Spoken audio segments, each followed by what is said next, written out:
Como bien ha dicho Manolo, voy a hablar de cómo optimizar la actividad de las proteínas para diferentes aplicaciones. Pero en primer lugar, lógicamente, lo primero que voy a presentar es a las propias proteínas, qué son las proteínas, ¿no? Voy a hacer una introducción de por qué es necesario, por qué es importante conocer y optimizar las proteínas, cómo vamos a estudiar estas proteínas y luego ya voy a hablar de diferentes aplicaciones que se han realizado con éxito para optimizar diferentes enzimas o diferentes proteínas para su uso biomédico o industrial.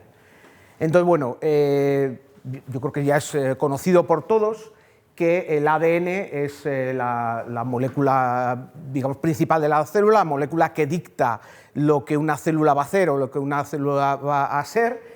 Pero realmente el ADN no sería nada sin, sobre todo, las proteínas, porque el ADN sabemos todos que tiene una secuencia, un número de letras, que en el fondo no tienen actividad per se. Lo que hacen esas letras es decirle a la célula, en el fondo, y básicamente, las proteínas que tiene que producir. Y luego, estas proteínas son las que realmente van a hacer esta actividad. Es conocido por todos la estructura del ADN. Aquí tenemos un modelo de la estructura del ADN, la famosa estructura de doble hélice descubierta por Watson y Crick hace ya 70 y pico años, ¿vale? Y es muy conocida por todos. Y lo importante de esta estructura es que, independientemente de la secuencia del ADN, la estructura va a ser siempre la misma. Sabemos que el ADN consta de 4 bases, A, C, G y T, y según el orden de estas bases, pues codificará o dirá que la célula produzca unas proteínas de un tipo o proteínas de otro tipo. Pero la estructura va a ser siempre la misma, aunque la secuencia sea diferente, ¿de acuerdo? Sin embargo, las proteínas producidas por este ADN, según sea la secuencia del ADN, la secuencia de proteína va a variar, pero en este caso, en lugar de tener 4 posibles letras, vamos a decir, en el caso de las proteínas tenemos 20 posibles letras que se van a unir una detrás de otra en diferentes combinaciones para dar lugar a las diferentes proteínas. Y esto, en lugar de producir esta unión de estas letras que se llaman aminoácidos, la unión de estos aminoácidos, en lugar de ser una unión lineal que nos dé en todos casos una proteína, vamos a decir, lineal, con la misma estructura como podríamos considerar el ADN, en este caso, según la secuencia de la proteína, según los aminoácidos que tenga esa proteína, la proteína se va a plegar, va a doblarse sobre sí misma para dar lugar a una estructura concreta. Esta proteína, por ejemplo, ha dado lugar a esta estructura. Si la secuencia de aminoácidos es diferente, la estructura lo normal es que también sea diferente, ¿vale? ¿Por qué es esto importante? Porque al final vamos a tener un gran número diferente de estructuras, tantas casi como, bueno, no tantas casi como proteínas, pero bueno, va a haber un gran número de estructuras diferentes, porque según la estructura, la función de la proteína va a variar, o al revés, según la función que necesitemos de esa proteína, la estructura tiene que ser de un tipo o de otro. De momento está claro lo que estoy diciendo. Por favor, si alguien tiene alguna duda, que no duden en levantar la mano, que trataré de responderla, ¿de acuerdo? Bien, entonces, bueno, sabemos que las proteínas tienen diferentes funciones celulares, como pueden ser, por ejemplo, hormonas como la insulina, para señalizar diferentes procesos fisiológicos en el cuerpo, pueden tener función protectora como los anticuerpos, pueden tener función de transporte como la hemoglobina, que sabemos todos que transporta oxígeno, pueden tener función enzimática, como vemos después en el caso de las enzimas, almacer como la ferritina que almacena hierro, estructural como la seda de araña que tiene un papel pues, de andamio de esa seda. Entonces es fácil de entender que una proteína que transporta hierro va a tener diferente estructura que una proteína cuya función es sujetar la tela de araña en una red de una araña, ¿vale? La estructura va a ser diferente porque la función va a ser diferente. Bien. Entonces, bueno, yo creo que espero que haya quedado claro la importancia de conocer la estructura de las proteínas, pero sí que es verdad que no es algo que sea trivial. No podemos coger la estructura, igual que costó cierto esfuerzo y años de trabajo el conocer la estructura del ADN, conocer la estructura de las proteínas también requiere de cierto esfuerzo, pero es muy importante porque ahora sí que, dependiendo de la estructura, la función va a ser diferente. Aquí he traído algunos modelos, por cierto, de estructura, por si alguien les quiere echar un vistazo, ¿vale? Entonces, bueno, yo el modelo que más se me un poco el símil que he pensado para explicar cómo resolvemos la estructura de la proteína es pues, como si fuese la sombra, en este caso, de este animal, que vemos claramente que es la sombra de un conejo, ¿vale? No estamos viendo al animal, bueno, aquí lo estamos viendo aquí, pero no estamos viendo al animal, pero solamente viendo la sombra somos capaces de saber que es la sombra de un conejo, ¿de acuerdo?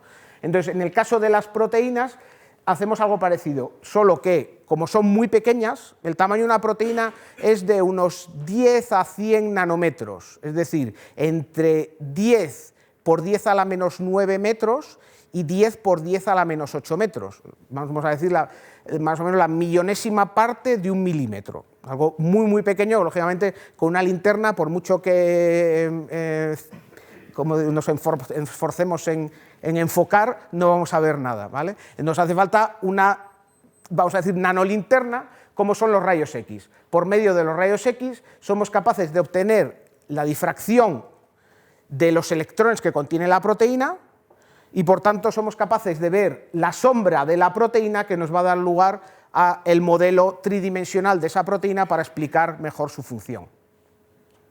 ¿De acuerdo? ¿Qué es lo que vemos al hacer la difracción de rayos X de una proteína? Pues vamos a ver algo como esto. Se ve que hay una densidad electrónica, bueno, se ve que hay un volumen que correspondería a la localización de los electrones de los diferentes átomos de la proteína. En este caso, la difracción ha sido muy buena y somos capaces de ver, por ejemplo, aquí un anillo aromático. Se ve, ¿no? No sé si se puede ver. Esto es más fácil con gafas tridimensionales o rotando la estructura, pero yo creo que aquí se ve perfectamente que hay un anillo, hay como un donut con un agujero en el centro. Entonces, sabiendo los diferentes aminoácidos que hay, es fácil de reconocer que aquí dentro perfectamente cabe un anillo de una tirosina. Vemos que si pensamos que aquí está localizado un átomo de oxígeno, aquí en cada uno de estos puntos un átomo de carbono, aquí otro de carbono, aquí también carbono, nitrógeno, carbono, oxígeno, etcétera, podemos reconstruir por dónde va la secuencia de la proteína, por dónde van a estar unidos los diferentes aminoácidos, ¿vale? Cada uno con su peculiaridad o con su particularidad. Y vamos a ver en el espacio cómo es la conformación de esta proteína. Al final lo que vamos a hacer después de hacer la reconstrucción es quitar la densidad electrónica, porque ya no nos hace falta, y lo que tenemos es una posición en el espacio, X, Y y Z, por ejemplo en este caso el oxígeno del grupo hidroxilo de la tirosina está en la posición X menos 8,865, Y 35,97 y Z 1,727. Y así podemos anotar la posición de cada uno de los átomos, de modo que con un programa relativamente sencillo podemos visualizar en el espacio la posición de los átomos y, por tanto, la estructura de la proteína. En este caso, por cierto, están representados 4 aminoácidos: alanina, tirosina, serina y metionina, unidos entre sí por el llamado enlace peptídico. Esto es un ejemplo muy sencillo en el que podemos ver la posición de cada uno de los 4 átomos. Pero si nos metemos en proteínas un poco más complejas, que esta tampoco es muy grande, esta es una proteína de unos 100 y pico aminoácidos, pero ya aquí yo por lo menos no soy capaz de ver nada. Veo una maraña de rabitos verdes y puntitos azules, rojos y amarillos, pero no soy capaz de ver, de saber realmente qué es lo que puede estar haciendo esta proteína o saber mucho más de la proteína. Entonces, para facilitar el estudio, lo que se hace es reducir esta maraña a solamente digamos, la unión entre los componentes de la proteína, para ver un poco la estructura que he mostrado yo antes, ¿vale? Para ver cómo sería la estructura en el espacio de esta proteína. Y aquí sí que ya puedo ver, sobre todo, los elementos de esta proteína, que principalmente las proteínas tienen los aminoácidos forman dos elementos de estructura, unas hélices, se ve aquí como una hélice, y una especie de planos. No voy a entrar mucho en detalle, y quizás de hecho me parece que igual estoy entrando demasiado, pero bueno, creo que esto es importante para luego entender el resto de la charla, ¿vale? Forma hélices y planos que en otro tipo de representación lo vemos aquí más sencillo porque, digamos, hacemos un poco un dibujo de por dónde irían las hélices y los planos y se ve perfectamente. Bueno, la gente acostumbrada a las estructuras vemos perfectamente en qué consiste la estructura de esta proteína. Esta sería un poco la forma de representar por dónde va la cadena de la proteína. Sería una de las principales formas de representar esta estructura de proteínas. Pero también otra forma muy útil es representar la superficie total de la proteína. Porque si yo lo que quiero es saber, por ejemplo, esta proteína, si va a transportar oxígeno, o si se va a unir a un receptor, o si va a cortar un azúcar, o cuál es su función, es muy útil ver cuáles son los, digamos, recovecos que forma esta proteína para ver si realmente tiene complementariedad con otra proteína que pienso que va a cortar o con un sustrato que pienso que va a transportar. Bien, esto es un poco la base de lo que es la estructura de las proteínas, y entonces a partir de aquí iba a traer un ejemplo de una proteína, digamos, más o menos conocida por todos, para explicar cómo el conocimiento de la estructura de las proteínas nos ayuda a conocer la función de una proteína modelo. Pero justo ayer a última hora, en uno de mis descansos mientras preparaba la charla de hoy, apareció esta noticia en El País. Entonces, en lugar de ponerme a hacer lo que tenía que hacer, que era prepararme la charla de hoy o seguir preparándomela, me puse a leer la noticia y a estudiar el artículo de por qué El País ayer a última hora, y hoy durante todo el día, en primera página, en la portada del País decía: científicos chinos desvelan la puerta de entrada de la enfermedad, del coronavirus, lógicamente, en las células humanas. Y se refería a un artículo que ha aparecido ayer en la prestigiosa revista Science, en el que no hacen otra cosa sino desvelar la estructura de una proteína, en este caso un receptor, que es muy importante para el desarrollo de la enfermedad. Ahora mismo lo voy a explicar, ¿vale? Bueno, no quiero tampoco apabullar con la diapositiva, no voy a explicar cada una de las partes, simplemente la tomé directamente ayer del artículo que ha aparecido en Science. Pero sí que, sobre todo, lo traía para que veáis las dos formas de representar de las que estaba hablando. Aquí tenemos representada la superficie total de este receptor, mientras que aquí tenemos en forma de conos las hélices que digo que forman los aminoácidos, ¿vale?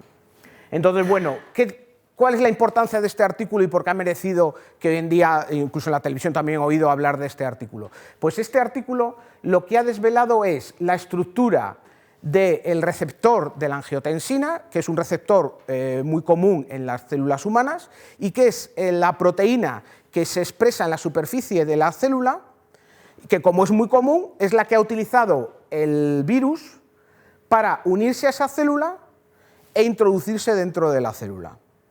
Para ello nos hace falta conocer la estructura del receptor, la estructura de lo que reconoce el virus, pero también nos hace falta conocer la estructura del virus. Entonces, el virus, digamos, la estructura del virus, que ya, bueno, seguro que habéis visto esta foto en los últimos días, es algo así, que tiene como unas protuberancias, ¿vale? Y también se conoce la estructura atómica de estas protuberancias, que en el fondo es la misma proteína formando lo que llamamos un trímero, o sea, la misma proteína se une consigo misma para formar un grupo de 3 proteínas, ¿vale? Y de estas 3 proteínas tiene diferentes regiones, diferentes zonas, pero destacan sobre todo que de estas 3 proteínas que tenemos formando el trímero, una de las zonas, digamos, aparece hacia afuera. Y entonces se pensaba que esa era, lógicamente, la zona de una de las proteínas que interacciona con el receptor de la célula humana. Y efectivamente, en el artículo aparecido ayer, se observan, han resuelto la estructura de la proteína del virus unido al receptor de la célula humana y se ve que efectivamente la parte esta de la proteína que digo que estaba hacia afuera interacciona con el receptor de las células humanas y, por tanto, esa interacción es la que hace que la célula lo reconozca, lo internalice y allí ya empiece a replicar y empiece a proliferar y cause la enfermedad por todos conocida. Para el virus no, para el virus causa, pues, lógicamente, para el virus positivo, en el tema de que replica, se mantiene y sobrevive, pero claro, para el individuo que infecta es desastroso, ¿vale? Entonces, ¿cuál es la importancia? Pues que gracias a esta estructura se puede localizar exactamente la región del virus que interacciona con el receptor y diseñar un fármaco, típicamente una proteína, que se una a esta región del virus, evitando, por tanto, que el virus se una al receptor humano. ¿De acuerdo? ¿Está entendido? Esto sería una aplicación, ya digo, de ultimísima hora, que ha salido ayer, pero sería realmente lo que se ha presentado es un estudio de biología estructural, de estructura de proteínas, pero lo que acabo de decir yo, de diseñar una proteína que interaccione contra este virus, ya sería algo relacionado con la ingeniería de proteínas, que es de lo que voy a hablar yo a continuación. Bien, ¿qué es la ingeniería de proteínas? Bueno, como bien ha dicho Manolo, la ingeniería de proteínas no es otra cosa que el diseño y mejora de diversas proteínas. ¿Por qué es necesario mejorar las proteínas? Pues sobre todo es necesario mejorar las proteínas para las aplicaciones que queramos hacer nosotros de esas proteínas. Yo cualquier proteína que tengo en mi organismo y que está funcionando, en principio no la tengo que optimizar si funciona bien, porque está haciendo su función, que lleva años el ser humano evolucionando para que la función de las proteínas sea óptima, ¿de acuerdo? Pero si yo esa proteína la quiero usar pues como fármaco o para detergentes, como decía Manolo, o para producir queso, o para lo que yo quiera usar esa proteína, ya no la estoy usando dentro de mis células, por ejemplo, cómoda, a 37 grados, con un ambiente concreto de sal y de pH, etcétera, sino que a lo mejor la necesito en un detergente para que trabaje a 40 grados centígrados o a 50 y con un pH de 4 en vez de 7,5. Entonces ya la proteína que para mí era óptima dentro de mi célula puede que ya no sea óptima. Entonces necesito estos métodos de ingeniería de proteínas para mutar, cambiar esta proteína ya in vitro, acelerar la evolución que ha llevado muchos años en la naturaleza, acelerarla in vitro y después de un proceso de selección escoger cuál de las variantes que yo he evolucionado es la variante que mejor se adapta para el proceso que estoy yo intentando optimizar. ¿De acuerdo? Bien, el proceso, bueno, podéis decir, bueno, pues me parece muy bien, a mí no me parece tan interesante el proceso como para, bueno, espero que sí, porque para eso estáis aquí hoy en la charla, pero bueno, habrá gente que no le parezca tan interesante el proceso como para dedicar una charla a ello. Entonces, bueno, por si alguien no está convencido, me gusta señalar que hace un par de años el Premio Nobel de Química fue otorgado a estas 3 personas, a Frances Arnold, George Smith y Gregory Winter. Frances Arnold para la evolución dirigida de enzimas, por la evolución dirigida de enzimas, por ingeniería de proteínas, y estos 2 profesores por una técnica que permite la identificación de estas mejoras mediante ingeniería de proteínas. O sea, que realmente es algo muy interesante, es algo en boga y bueno, incluso ha merecido un premio Nobel reciente. Bien, pues ya en la última parte, bueno, todavía sí, claro, me quedan bastantes ejemplos, que es lo que voy a hablar ahora, ¿no? De ejemplos, lógicamente, ejemplos de éxito los fracasos no se destacan tanto, pero estos son ejemplos de éxito que, sobre todo, la mayor parte de ellos son muy claros porque son, la mayoría, fármacos comerciales que se han desarrollado gracias al uso de esta ingeniería de proteínas. Entonces, el primer ejemplo que voy a traer, alguno de los presentes que ya me haya oído otras veces sabe que me habrá oído hablar de la insulina, porque es un ejemplo típico del desarrollo de la tecnología del ADN recombinante, ¿vale? Pero hoy voy a hablar también brevemente de por qué es importante la insulina en el tema del ADN recombinante, pero también voy a hablar de ingeniería de proteínas respecto a la insulina. Bien, la insulina es muy importante en el cuerpo humano porque es la hormona que señaliza a las células cuando los niveles de glucosa en sangre son muy altos y entonces, una vez, según el nivel de glucosa, las células internalizan esta glucosa pues, para utilizarla para los procesos celulares y así disminuye el nivel de glucosa en sangre. ¿Bien? El problema viene cuando un individuo no produce suficiente insulina, cuando un individuo es diabético, que los niveles de glucosa en sangre, lógicamente, van a aumentar mucho y van a causar diferentes patologías. Para evitarlo, ya hace realmente muchos años que se viene utilizando la insulina. Antes de la tecnología del ADN recombinante se utilizaba insulina de cerdos. Se cogía el páncreas de cerdo, que es el productor, tanto lógicamente en cerdos como en humanos, es el productor de la insulina. Entonces se cogía el páncreas de cerdo y a partir de ahí, de cientos de miles de páncreas de cerdo, se obtenían unos pocos miligramos de insulina que se inyectaban a los diabéticos para reducir los niveles de glucosa en sangre y, pues, digamos, curar a este enfermo diabético, ¿vale? Pero a partir de los años 70, cuando se creó esta tecnología del ADN recombinante, ya no se utiliza la insulina de cerdo, porque, digamos, es una insulina sucia. Entonces se utiliza la insulina de bacterias. Que diría, bueno, pues ¿cómo va a ser la insulina de cerdo sucia? Pues la insulina de bacteria ya más sucia imposible. Pues no, es muchísimo mejor la insulina de cerdo, perdón, la insulina, digamos que estoy llamando yo bacteriana, porque el digamos, truco que se emplea aquí es, gracias a la tecnología del ADN recombinante, lo que se ha hecho es introducir en una bacteria un fragmento de ADN humano que codifica para la insulina humana, ¿vale?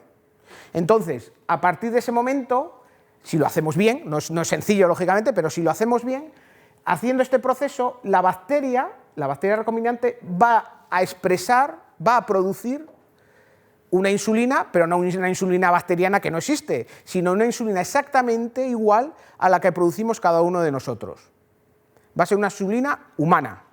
Y encima la produce en un fermentador en muy grandes cantidades, con lo cual es más fácil separar a esta insulina de los contaminantes que si obtenemos la insulina de páncreas de cerdo. Así obtenemos esta insulina recombinante que es muchísimo más pura y, por supuesto, exactamente igual a la humana que las que se obtenía antiguamente a partir del páncreas de cerdo.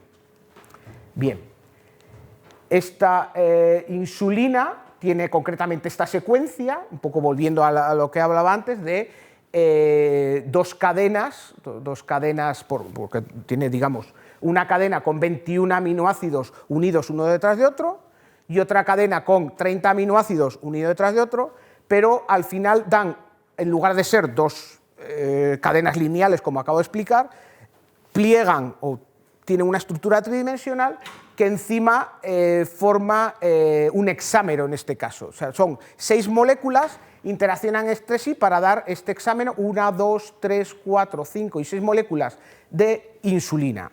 ¿De acuerdo? Además tienen, bueno, puentes disulfura, bueno, no voy a entrar en detalle en la estructura, lo único decir que esto se patentó y la compañía Genentech, que fue la primera compañía que utilizó esta tecnología del ADN recombinante, ya la empezó a comercializar en el año 1978 con el nombre de Humulina, y Eli Lilly les compró después la patente y la comercializó a partir de 1982. Bien, entonces, esto, bueno, pues fue lógicamente un bombazo para estas empresas, y sobre todo para las empresas muy bien, pero sobre todo para los enfermos de diabetes, que mejoraron mucho la calidad de vida gracias a esta excelente enzima. Sin embargo, a pesar de todo lo que acabo de decir, esta proteína no es la proteína óptima para un enfermo de diabetes, para un diabético. ¿Por qué? Porque esta es la proteína óptima si la sintetizamos, si la producimos cada uno de nosotros a demanda. Si nuestro páncreas funciona, cada vez que necesitamos insulina produce un poquito y cuando no la necesitamos deja de producir. Pero claro, un diabético no puede estar enchufado a un páncreas todo el rato, ni puede estar pinchándose a cada momento del día. Entonces, para mejorar realmente la vida de los diabéticos, lo que se han diseñado, vamos a decir, son insulinas de segunda generación y se han hecho realmente gracias a la ingeniería de proteínas. Hay concretamente dos fármacos que se han diseñado en base a la insulina. Uno de ellos es Lantus, o insulina glargina, que se llama, que es una insulina en la que se han producido dos modificaciones. Por un lado, acabo de decir que la insulina tiene dos cadenas de 21 y 30 aminoácidos, pero en este caso, en este medicamento, la segunda cadena de la insulina tiene dos aminoácidos extra, dos argininas, que hace que la proteína sea soluble a pH ácido.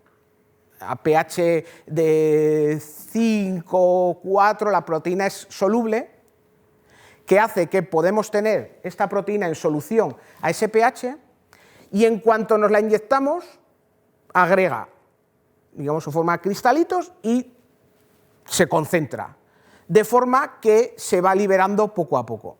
Entonces ya no necesitamos inyectarnos en cada momento, sino que usamos una insulina de efecto a largo plazo que poco a poco se va liberando y ejerce su acción de forma diferente a la acción rápida o más o menos rápida de la insulina natural, ¿vale?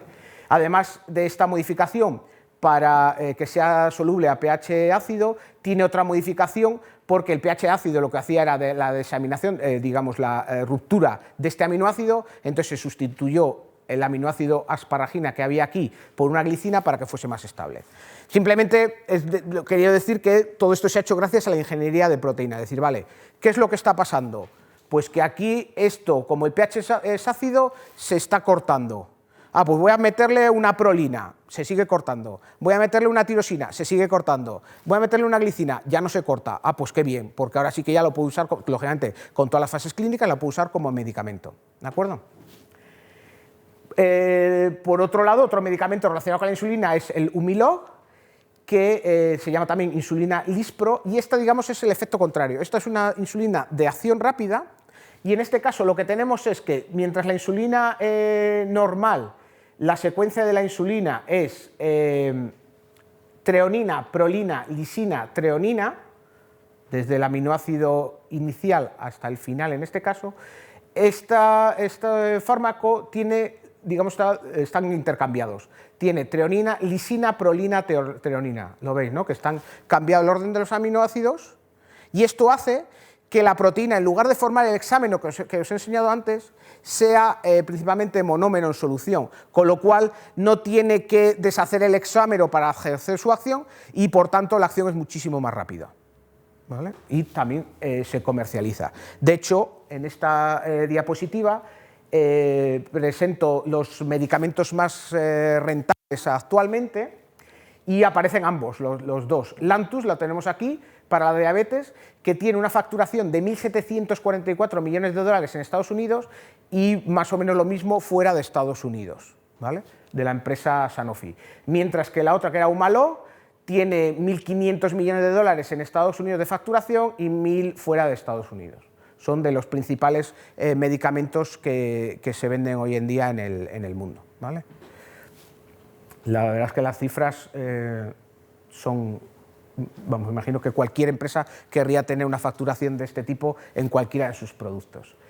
Pero además de estas dos hormonas, que en este caso son hormonas, las proteínas que se han comercializado como fármacos, hay un buen número de proteínas que son anticuerpos, como vamos a ver, porque los anticuerpos se ha visto muy bien que son capaces de interaccionar con otras proteínas y por tanto, digamos, inhibir o interrumpir la función de esas otras proteínas, pero lo vamos a ver ahora, con diferentes ejemplos.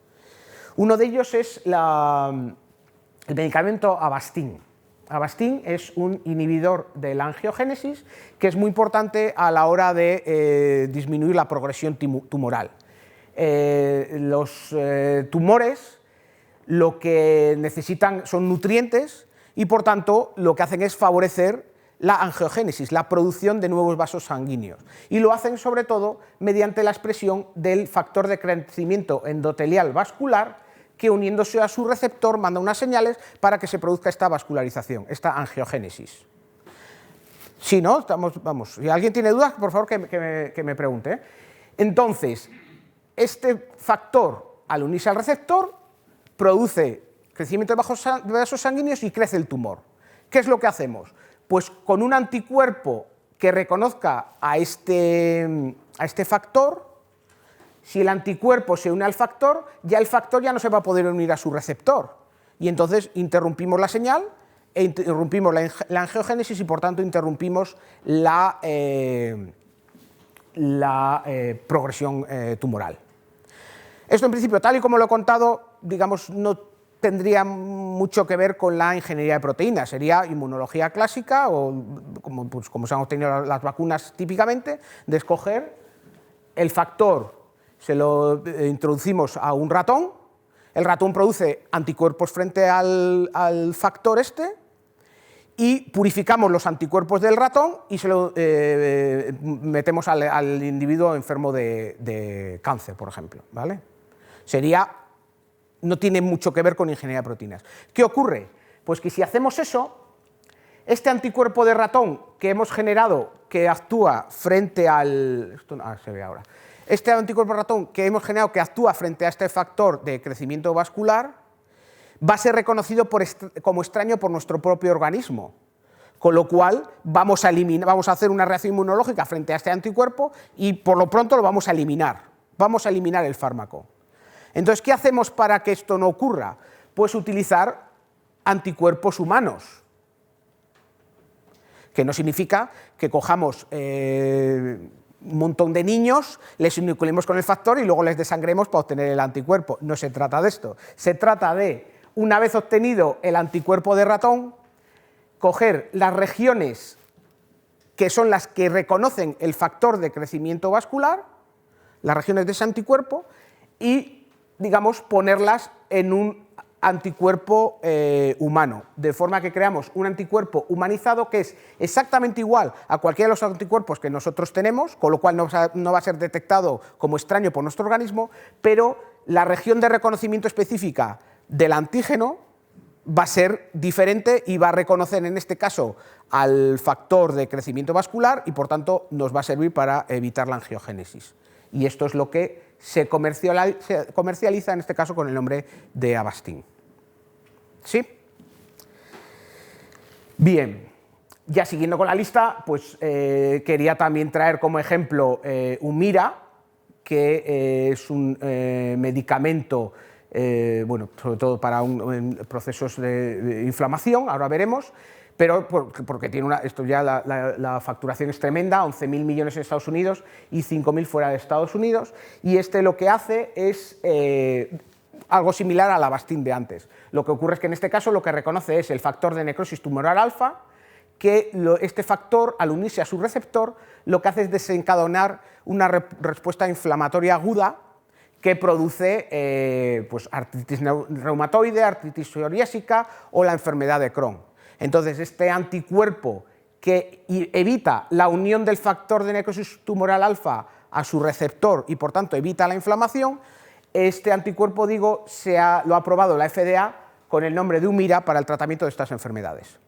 Pero también quería aprovechar para presentar una segunda estrategia de ingeniería de proteínas, que es, aparte de crear los anticuerpos humanizados, es, ya que este factor se une al receptor, si cogemos, digamos, cortamos al receptor por aquí para que no esté unido a la membrana, lo producimos y lo vendemos como fármaco, vamos a tener esta región del receptor que se va a unir al factor y va a evitar que se una a la membrana, al receptor de la membrana, y por tanto va a evitar la enfermedad. Entonces es otra estrategia para realmente paliar los mismos síntomas. Es otra estrategia de inhibir la función de, en este caso, el factor de necrosis tumoral alfa. Bien. Bueno, hasta aquí hemos visto cómo podemos utilizar ingeniería de proteínas para la mejora de hormonas, como es la insulina, o cómo poder utilizar esta ingeniería de proteínas para mejorar proteínas que interaccionan con otras, bien análogos de receptores o bien anticuerpos, ¿vale? Pero, digamos, el mayor campo de trabajo, no de éxito, pero sí de trabajo, que tiene la ingeniería de proteínas hoy en día, probablemente sea el campo de la enzimología, el campo de la mejora de enzimas, como bien ha dicho Manolo antes, pues para enzimas que utilizamos en alimentación o en detergentes o incluso como fármacos, como vamos a ver, ¿vale? Bueno, las enzimas son proteínas que catalizan reacciones químicas, es decir, que aceleran la velocidad de reacción. Son reacciones pues, que a lo mejor, por ejemplo, en este caso, el romper este sustrato, en ausencia de la enzima tardaría muchísimo tiempo, pero la enzima lo que hace es acelerar la reacción para que rápidamente se obtengan los diferentes productos. En el fondo, lo que estamos haciendo es disminuir la energía de activación para que tengamos los productos de la reacción de forma mucho más rápida. ¿Para qué se utilizan estos enzimas? Pues varios ejemplos de enzimas que tenemos todos nosotros que traigo son, pues, por ejemplo, para hacer la digestión. En el sistema digestivo, las enzimas como la lactasa, que está aquí representada su estructura, rompen moléculas complejas en moléculas más pequeñas como la glucosa que el cuerpo pueda usar. También se utilizan para interaccionar con el ADN. Ya digo, la estructura del ADN es la misma, pero hay muchísimas proteínas que interaccionan con el ADN, pues para copiarlo, para repararlo o para romperlo si resulta que hay que romperlo en algún momento, ¿vale? O también tenemos enzimas hepáticas para romper las toxinas. Si tenemos algún producto que es tóxico, tenemos enzimas, tenemos proteínas que van a romper este producto tóxico para que deje de ser tóxico. ¿Bien? Como ejemplo, hay un ejemplo que me gusta a mí mucho, que es el ejemplo de Pulmozyme. Esto ya no es de de los fármacos más vendidos, porque es un fármaco muy específico para paliar la fibrosis quística, pero me gusta porque es un buen ejemplo de lo que es, como veremos ahora, el diseño racional de proteínas mejoradas, ¿vale? En este caso, ya digo, es un medicamento para tratar la fibrosis quística, que es una enfermedad genética relativamente frecuente, que en principio no tiene cura. Al ser una enfermedad genética, pues la cura sería terapia génica pues, antes del nacimiento, o bueno, realmente no hay cura. Lo que sí que se hace es paliar los efectos de esta fibrosis quística. La fibrosis quística se produce en Europa en 1 de cada 2.000 recién nacidos, sobre todo por mutaciones en el regulador de la conductancia transmembrana en un poro de la membrana de las células, que lo que hace es, sacar el cloro de dentro de la célula. Al tener esta mutación, lo que ocurre es que hay un transporte anormal de cloro que produce secreciones viscosas que, sobre todo en los conductos del páncreas y de los pulmones, en los pulmones, producen el efecto de la enfermedad, que es pues, esa terrible dificultad para respirar que tienen los enfermos o los problemas pancreáticos, ¿vale? Entonces, ¿por qué se produce este moco? El moco se produce sobre todo pues, por la ruptura de bacterias o de células propias del individuo, que da lugar a una gran cantidad de alginato procedente de las bacterias, de un azúcar de las bacterias, leucocitos y sobre todo también ADN de células lisadas. No sé si en algún momento habéis hecho la extracción que solemos hacer en el instituto de ADN. El ADN es una molécula, una sustancia, cuando se purifica en grandes cantidades, muy viscosa.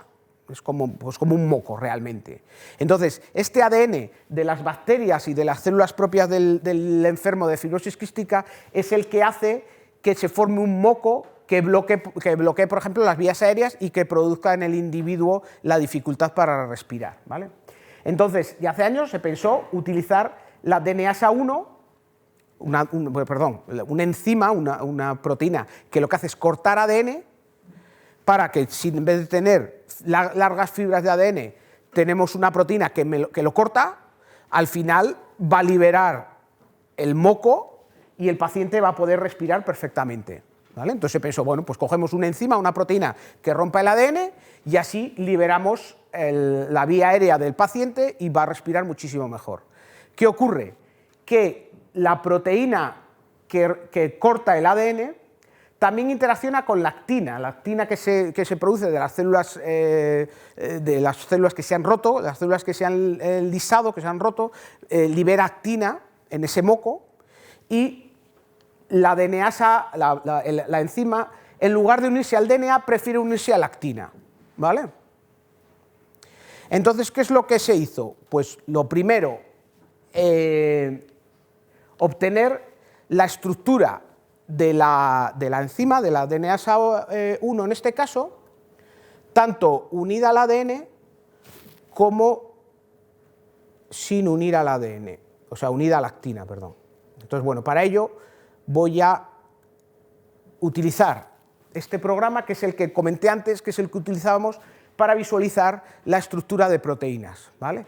Entonces, en este programa vemos, voy a sentar, vemos aquí en color violeta, o como sea este color, vemos la que sería la estructura de la DNasa 1. Y aquí tenemos la estructura de la actina. Visto así, dice, bueno, pues sí, se tocan un poquito, pero realmente si lo representamos de otra forma, que con este programa podemos hacer, como por ejemplo en forma de la superficie de la que ya he hablado, vemos que hay una gran interacción entre estas dos moléculas. Y entonces esta actina está impidiendo que la DNasa 1 se una al DNA y lo corte. Y no lo podemos impedir más que pues, cambiando a lo mejor la estructura de la DNasa 1 para que deje de interaccionar con la actina. Entonces, para ello vamos a ver en detalle cómo es esta interacción. Entonces nos acercamos a esta región de aquí y vemos que está formada, esto sería una hoja beta de las que he hablado antes, un plano, está formado una cadena por la actina y otra cadena por la DNasa 1. Y vemos que concretamente hay este aminoácido aquí, que lo puedo representar, bueno, lo voy a representar como esferas, por ejemplo, para que se vea bien. Vemos que sobre todo lo vieron los investigadores que desarrollaron el fármaco, que el principal causante de la interacción era este aminoácido que vemos aquí, que es una tirosina, concretamente la tirosina 65, ¿vale? Entonces dijeron, bueno, pues en lugar de tener esta tirosina en esa posición, lo cambiamos por otro aminoácido, a lo mejor evitamos la interacción. Lo que hicieron fue cambiar esta tirosina 65 por una arginina, con lo cual la interacción con la actina disminuía unas 10.000 veces, y la enzima es ahora entre 10 y 50 veces mucho más activa frente a ese ADN, con lo cual, claro, si está sufriendo porque no puede respirar, tener la vía 50 veces más abierta, digamos, o 50 veces con menos DNA interrumpiendo el paso, pues realmente es mucho más conveniente, ¿vale? Y bueno, pues de esta forma ya podemos tener la DNasa 1, en este caso el medicamento Pulmostine, unido al ADN al que va a cortar. Bien. Vale, bueno, pues ya por último, ya esto sí que ya va a ser lo último, en un minuto, quería traer un último ejemplo de aplicaciones, en lugar de aplicaciones biomédicas, aplicaciones industriales.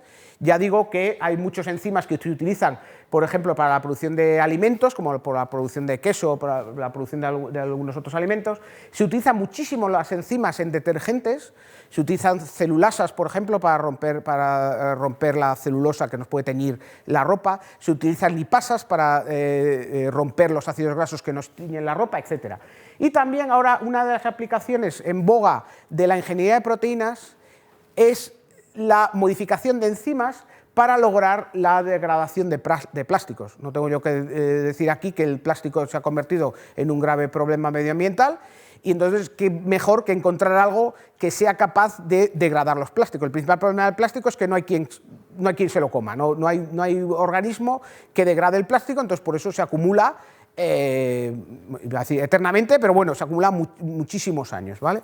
Entonces ha habido unos investigadores japoneses que en una planta de reciclaje aislaron una bacteria, Ideonella sakaiensis, una bacteria porque vieron que era capaz de degradar el plástico. Pero claro, lo degrada a su manera, lo degrada muy poco a poco. Y dentro de esa bacteria identificaron la enzima responsable de la degradación, que es esta enzima que se llamó PTasa, porque degrada el PET, el tereftalato de polietileno, que es el principal componente de las típicas botellas de plástico que todos usamos. De hecho, es tan común y tan típico que se producen en todo el mundo unos 33 millones de toneladas al año de este producto. Me parece que es el segundo o el tercer plástico que más se produce. Entonces, si logramos degradar este plástico, pues tendríamos un gran beneficio medioambiental. ¿Qué ocurre? Pues que esta enzima, pues ya digo, la bacteria no tiene prisa, nosotros sí, pero la bacteria no tiene una prisa, entonces la actividad es muy pequeña.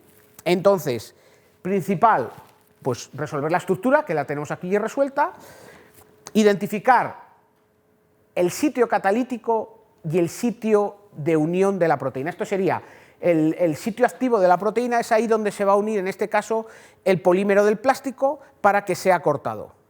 El sitio catalítico son los aminoácidos que van a realizar el corte, y luego el sitio de unión es ahí donde se va a unir el polímero, ¿vale? Entonces, los aminoácidos que van a realizar el corte realmente no les podemos modificar, porque, pues eso, no sé qué símil poner, pero es, pues eso, si a una tijera le quitas el filo, pues no va a cortar, hagas lo que hagas, ¿vale? Entonces el filo le tenemos que dejar, pero lo que ocurre es que podemos cambiar la forma de la tijera, y a lo mejor en vez de cortar pescado, corta tela o cascanueces, ¿vale? Según la forma, aunque digamos el procedimiento sea el mismo. No me ha salido un buen símil, pero bueno, espero que me hayáis entendido. Entonces, en este caso, ¿qué es lo que hicieron los investigadores? Pues, sobre todo, reducir este sitio de unión, porque la enzima en el fondo, digamos, ha degradado el plástico porque es lo que tenía, pero ella de forma natural no degrada plástico, degradará otro polímero más biológico en vez de un plástico artificial. Entonces se ha reducido este sitio de unión de forma que ahora la complementariedad con el polímero es mucho mayor y es capaz de degradar mucho mejor este plástico. Y además se ha modificado en general la enzima para que sea más estable frente a la temperatura. Uno de los problemas que tienen las proteínas es que con el calor se desnaturalizan, se despliegan y dejan de funcionar, pero sí se pueden buscar modificaciones que hagan que no se despliegue y que, por tanto, por ejemplo, a 40 grados o a 50 grados sigan funcionando, con lo cual va a ser mucho más fácil degradar el plástico si tenemos una enzima que funciona a 40 grados o a 50 grados y encima es más específico para lo que queremos degradar. Y bueno, es lo que se ha hecho y realmente pues, se ha avanzado mucho en este campo gracias pues, a este tema de la ingeniería de proteínas. Y bueno, yo creo que con esto espero haber dejado claro el interés de la ingeniería de proteínas y del conocimiento de la estructura. Y bueno, muchísimas gracias a todos por estar hoy aquí y si cualquiera que tenga alguna pregunta, pues me la puede hacer ahora. Gracias.